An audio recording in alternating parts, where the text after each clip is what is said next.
quando sono andato allo Stato Maggiore, sono andato già con la famiglia di polemico e di fascista perché ho fatto la conferenza sul processo di Norimberga. Sono andato lì con questa fama, diciamo, un po' di tipo polemico.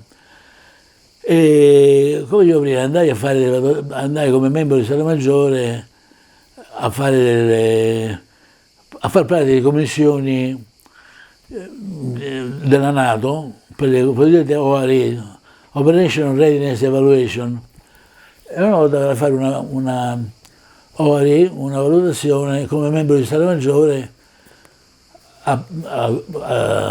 ho comunicato ai membri NATO per fare un'ispezione alla terza brigata.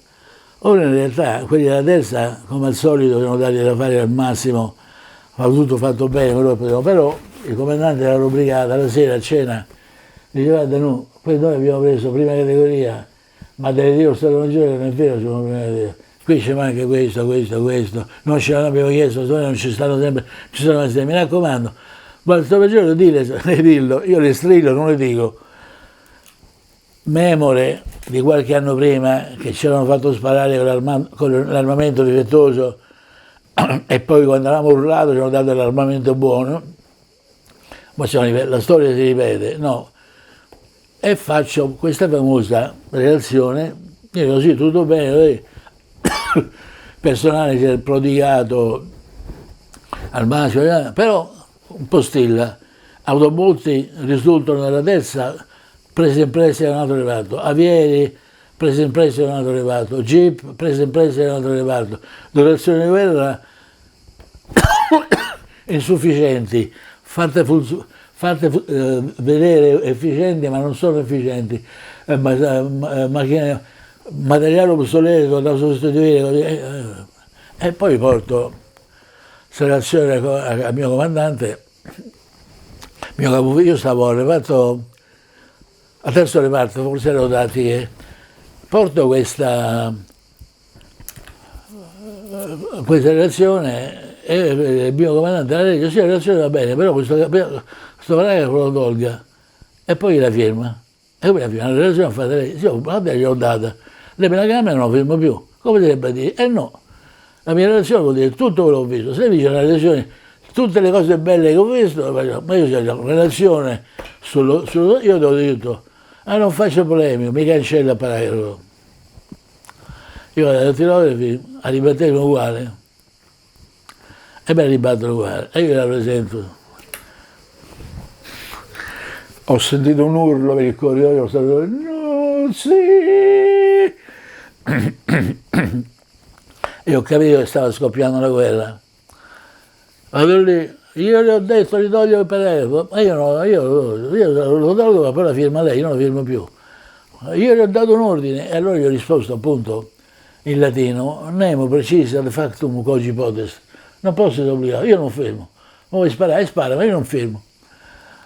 Allora, lei è un fascista, nessuno è perfetto. E io sono automaticamente fascista, e poi per realtà è vero, però non c'entra niente con quel fatto là. Vabbè, è andata sulla relazione, è arrivato il capo di Stato Maggiore, il buon Fanali, ha messo in gamba, ha saputo queste cose e lui non sapeva, non lo sa, è imbestialito, perché certi reparti non avevano fatto il loro dovere nell'approvvigionamento. È diventata una belva, è successo un casino. Alcune poltrone sono saltate, fra le quali hanno castigato anche me. Io appunto, come dicevo, io ero lancierissimo, avevo più lodevole di tutti, il più giovane di tutti, avevo doppia specialità, combattere in trasporti e caccia bombardieri, ho fatto la guerra, sono uscito fra i primi, nonostante la mia polemica, il mio spirito polemico alla scuola di guerra, e poi pensavano di aver fatto un salto avanti e prima mi hanno fatto fare indietro. A quel punto io avevo sempre aborrito l'idea di andare a fare l'autista di Pullman. È vero che all'Italia guadagnavo quasi il triplo, ma io non sono di quelli che dicono pecunia, non ho detto, perché la pecunia sì, vabbè, ma prima un vivere da inde filosofari, io prima voglio fare la vita che dico io, io ero nato con le stellette, ero un pilota militare e pilota da caccia, questo voglio fare io. A me portare i passeggeri e poi tra l'altro l'ambiente adesso non era consono. Io da militare ce l'ho a che fare con gli ufficiali, a molti la stessa legatura male, la stessa legatura. Io entro via l'Italia, ma non in sciopero, io sto volo non glielo faccio, vedo secco, no sto volo. Vedevo c'era una mentalità sindacale che mi ripugnava. Cioè, io volavo lì il giorno di Natale, Capodanno, quando mi toccavo volavo. Ho rischiato la pelle perché mi competeva. Adesso così comincio a fare sto volo scomodo, non me lo faccio, mi do secco. Cioè io mi trovo in un ambiente che non era il mio ambiente. Poi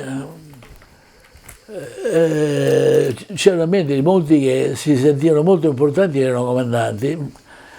In realtà dopo aver fatto l'istruttore all'Aeroclub e dopo aver preparato alcuni piloti e poi sarebbero andati ai civili, io sapevo qual era il loro addestramento di base. Un centinaio di ore di volo di Aeroclub. E poi cominciavano a pilotare macchinette elettroniche, autopiloti e cose elettroniche, per cui non c'era una grande affinità, come si può dire, elettiva per noi piloti civili. E poi ci guardavano storto perché dicevano che noi ci davamo le ali perché noi facevamo i lupi che tornavano, facevamo l'acrobazia. A che serve fare l'acrobazia ai passeggeri? Io per una volta gliel'ho spiegato a uno perché a che serve. Questo non so se è interessante dirlo, ma volando come comandante dell'M80, una notte facendo un avvicinamento automatico, un ILS automatico a Torino, vedi l'ILS mi dava le barre di tendenza, il flight director perfettamente centrati, ma vedo a fianco l'indicatore del l'HSI mi diceva che non stavamo sbagliati. Allora, adesso forse corregge, l'autopilota adesso non corregge, stacco l'autopilota per riattaccare a 300 piedi, vedo che l'autopilota ci sta portando dentro i capannoni dell'Italia. Io vedo la pista un po', era una virata secca a 60 gradi di inclinazione, virata e controvirata a terra. E io ho detto a uno mio collega, tu avresti fatto, tu a Z, che la massima virata è 25 gradi. Io l'ho fatto, io sono looping e tu no, che non sapevano niente, ma non lo so pilotare sul serio, tu no. Quindi questo no. In realtà c'era stato poi molte limitazioni, lo mettono la compagnia stessa. Per esempio quando c'è categoria 2, c'è visibilità al di sotto, l'altra deve essere fatta automatico, un canale pilota, e vabbè, faccio l'autopiloto. Però io non sono molto fiducioso in quello che è automatico, infatti a me l'intelligenza artificiale l'accetto fino a quando la posso staccare, se non la posso staccare non la voglio, grazie. Preferisco la mia stupidità naturale, ma l'intelligenza artificiale non la voglio. Per cui tutte le cose automatiche, io gli do retta, va bene, tutto bene, però al momento che voglio la devo staccare. E questo è il proposito, dovrei dire un'altra cosa, che a proposito dell'intelligenza, io mi sono salvato la pelle, c'è ben che altro episodio da raccontare. Adesso, recentemente, negli ultimi anni, è stato inventato un gadget che si applica ai motori, che si chiama FADEC, che vuol dire Electronic di Full Authority Digital Engine Control. Io questo l'ho provato su un bimotore privato ed è un bel giocattolo perché ti regola la pressione di alimentazione dei giri, sta attento a non superare il temperatura, cioè ti coccola il motore nella migliore maniera. Non solo, ma se chiude il motore ti mette l'erica bandiera, vabbè, è un amico, ma che bello. Però c'è un problema, anzitutto che è elettrico, se perde l'alimentazione elettrica pianta motore, che già mi piace poco. E poi c'è un'altra cosa, che faccio tutto mio dei milanesi, e no, tu non devi fare tutto te, perché io mi sono salvato al C119, perché al motore buono io ho dato oltre la potenza massima consentita da qualunque manuale, non solo dalla massima potenza di collo a più lungo termine, ma ho dato oltre tutto quello che c'era. Se ci fosse stato il fate sarei morto, perché io il motore buono l'ho sfruttato, l'ho spremuto come volevo io. E una cosa analoga è successa poi al simulatore, durante un check al simulatore, cosa è da ridere, durante il check al simulatore, lì al capopilota con dei giornalisti, io stavo subendo il check annuale al simulatore, e il capopilota dice, senti là, noi se ti dobbiamo far precipitare, ti dispiace? No, che mi importa? Noi dobbiamo far vedere a questi giornalisti come col downdraft che c'è stato lì a Chicago pochi anni fa, un M80 come il tuo è caduto. Noi voglio far vedere che anche un capitano esperto come te, con un downdraft del genere, va a finire per terra. Vabbè, Roger, sei pronto? Sì, vabbè. Scusa, ti dobbiamo far precipitare, ma lascia vedere, che mi importa? Vabbè, tutto a posto.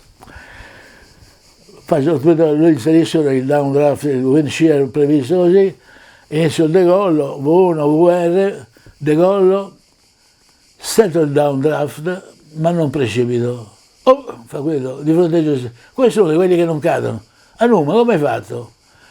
Elementare Wilson, overboost.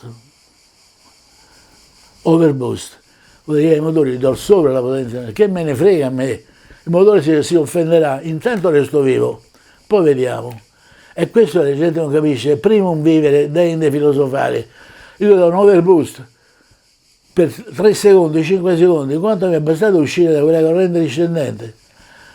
E qui c'è il famoso, molta gente si è ammazzata di questi piloti civili per seguire il manuale operativo alla lettera. C'è un caso di 19 finito contro un ponte sul fiume Potomac, perché la sonda l'indicatore dell'APR, il rapporto di compressione dei motori, dava sempre in aumento e loro riducevano l'EPR. Quello aumentava e loro riducevano l'EPR, ma senza guardare N1 e N2 dei giri, che invece quelli dicono la verità, cioè gli strumenti sono autoalimentati. Quindi loro hanno ridotto il motore per la retta all'APR senza guardare N1. Questo perché il manuale operativo dice durante il decollo vedere l'APR, tenere l'APR dentro questo. Ho capito, ma guarda gli N1 e N2. Si sono andati a sbattere contro il ponte con le benette Idle, o quasi. Non so quanti morti.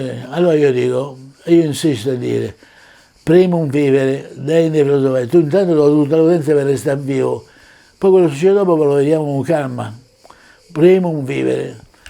E purtroppo il caso, dicevo prima, dell'atterraggio di Altarino, io ho fatto una virata secca, per fortuna la notte i passeggeri dormivano, se no si sarebbero fatti addosso con quella via da un pelo da terra a 60 gradi di inclinazione, però li riportati a terra. E io dicevo, se fosse stata una Z, che faceva? Seguiva l'autopilota? Riattaccava l'autopilota? Per lì la riattaccata, anche quella automatica. Sono solamente 2 palm switch che si azionano sul palmo della mano e l'autopilota fa la riattaccata da solo, ma l'autopilota che mi sta dando i numeri che si fida da fargli fare la riattaccata. Quindi era stupido, ho staccato l'autopilota e la riattaccata faceva a mano, secondo, senza intelligenza artificiale, con stupidità naturale, faccio io con la mia testa, non mi fido dell'autopilota. E questa è una vecchia, adesso si va di moda. Io sono convinto che fra 10 anni i passeggeri saranno portati in giro nel mondo con dei droni, perché il pilota non serve più.